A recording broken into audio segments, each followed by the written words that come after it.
Selamat berjumpa dalam buku Kambium tentang berbuah dalam Kristus, yaitu pelajaran ketiga, lingkup pelayanan adalah seluruh dunia.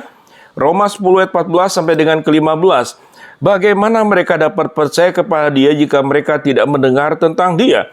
Bagaimana mereka mendengar tentang Dia jika tidak ada yang memberitakannya? Dan bagaimana mereka dapat memberitakannya jika mereka tidak diutus? Pelajaran yang pertama adalah tema besar Alkitab. Jika benar-benar tidak ada seorang pun yang datang kepada Bapa, kalau tidak melalui Kristus, Yohanes 14 ayat ke-6, dan bahwa keselamatan tidak ada di dalam siapapun juga, selain di dalam Kristus, sehingga di bawah kolong langit ini, tidak ada nama lain yang diberikan kepada manusia yang olehnya kita dapat diselamatkan. Kisah Rasul pasal 4 ayat 12. Maka kita akan memahami penting dan gentingnya amanat Kristus kepada murid-muridnya ini. Di dalam namanya, berita tentang pertobatan dan tentang pengampunan dosa harus disampaikan ke segala bangsa. Lukas 24 ayat 47. Mari kita belajar untuk semakin memahami kebenaran besar ini. Dalam renungan selanjutnya kita akan menelusuri bagian demi bagian dari tema besar Alkitab supaya kita tidak hanya senang mendapatkan berkat keselamatan bagi jiwa kita sendiri dan juga tidak gamang untuk menunaikan tanggung jawab kita dalam menjadi berkat bagi semua suku bangsa di dunia. Hari kedua adalah pendahuluan cerita Alkitab, Kejadian 12 ayat 1 sampai dengan ke-9. Dan seterusnya terdapat sangat banyak lagi catatan Alkitab dalam Perjanjian Lama mengenai misi Tuhan bagi segala bangsa.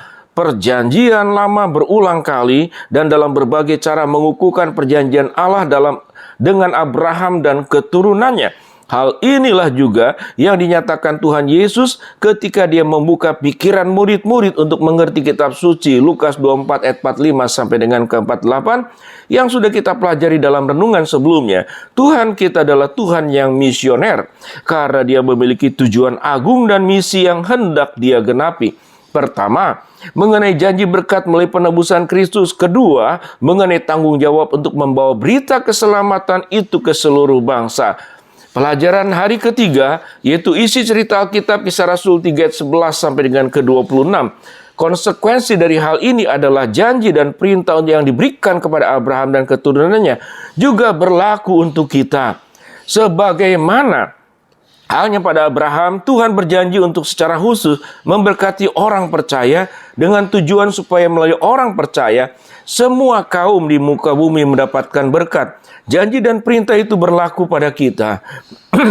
Tuhan masih terus menggenapi perjanjiannya melalui anak cucu Abraham secara rohani, yaitu kita yang percaya, hingga berkat Abraham sampai ke seluruh bangsa, suku dan kaum dan bahasa. Hari keempat tentang akhir cerita Alkitab, Wahyu 7 ayat 9 sampai dengan 17.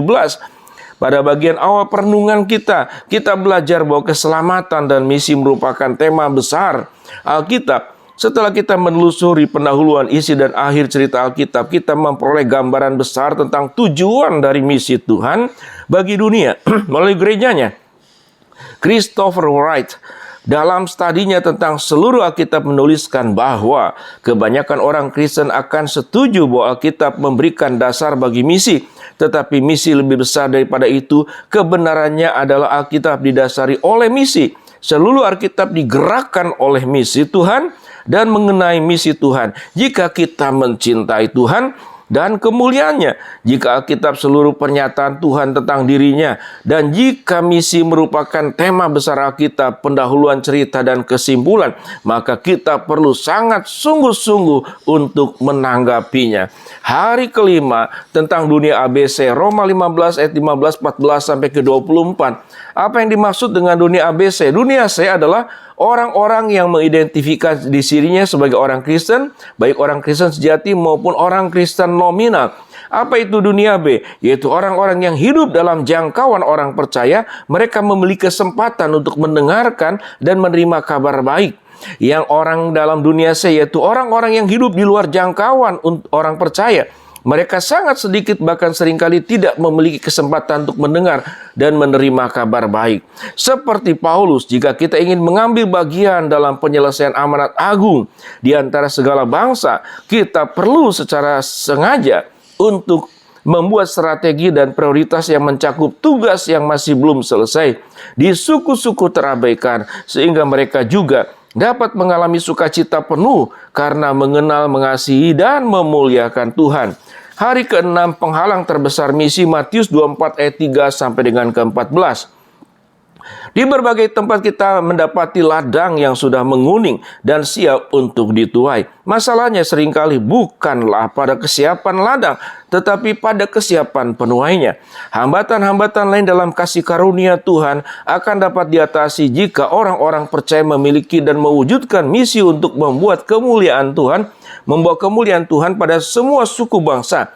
Kita dapat menjadi bagian dari penghalang besar bagi misi dunia, atau dapat juga menjadi bagian dari pemenuhan misi besar Tuhan bagi dunia. Posisi manakah yang kita pilih? Hari yang ke-7 menjadi orang Kristen dunia, Roma 10 ayat 4 sampai dengan ke-15. Mari kita sebagai pribadi yang mengembangkan gaya hidup orang Kristen dunia, setelah menangkap visi Tuhan bagi dunia, kita menyerahkan diri melalui doa, dana, dan daya bagi pencapaian visi Tuhan itu. Kemudian, secara bersama-sama kita saling mendorong dan saling melengkapi dalam melakukan bagi tujuan kemuliaan Tuhan di antara segala suku bangsa. Demikianlah pelajaran selanjutnya, kita akan masuk di dalam pelajaran yang keempat. Shalom.